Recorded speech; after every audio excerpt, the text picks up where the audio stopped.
Les oiseaux chantaient à tue-tête sous un soleil éclatant. Je cachai ma tête sous la couverture de laine qui me servait d'édredon. Tout.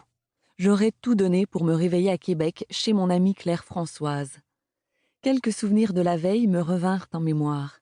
Les taquineries stupides des hommes venus ravitailler le poste, la peine de ma chère Flavie, son mémorable ragoût d'orignal et les cadeaux que Norée avait osé venir déposer jusque dans mon lit.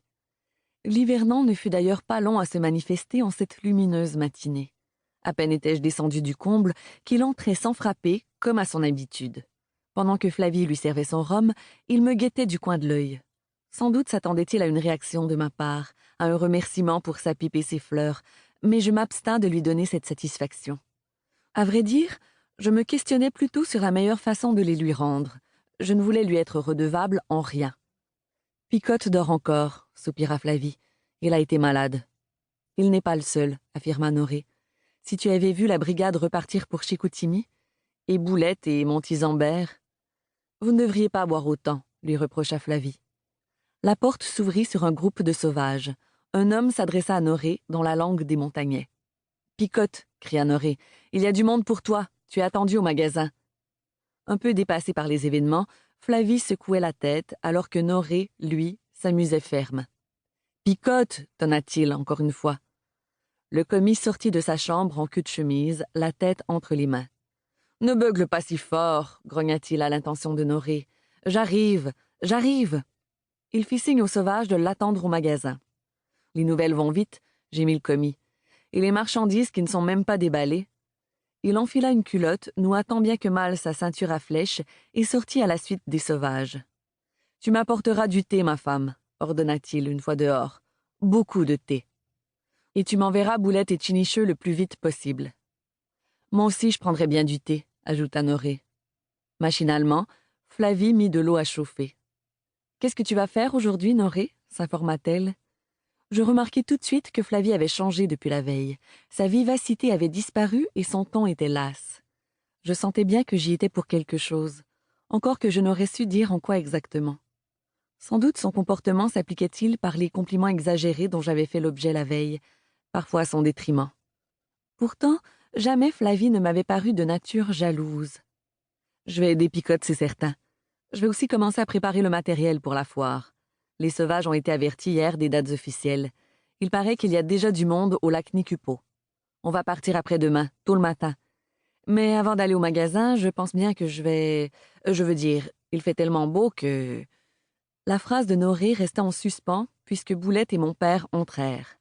Ils se laissèrent choir plus qu'ils ne s'assirent. « Picotte t'attend au magasin, Boulette. »« Qu'il aille au diable. »« Comment? Au diable ?» s'amusa Norée. « On a eu toute une escarmouche hier après que tu sois parti. Il s'est dit des choses. Je ne peux plus travailler pour lui. L'honneur me le commande. Et Chinicheux, il doit être au campement des sauvages. C'est en train de se faire ou non, avec Marie des Anges? Ça se fait, si ce n'est pas déjà fait. » Mon père n'avait pas encore ouvert la bouche. « Ah, que j'ai mal à la tête !» se plaignit-il soudainement en se cognant le front sur le bois de la table. « Je vais rentrer trouver Marie. Je ne pourrai pas travailler aujourd'hui. »« Comment tu fais, Norée? Tu as l'air frais comme une rose ce matin. » Boulette eut un sourire narquois.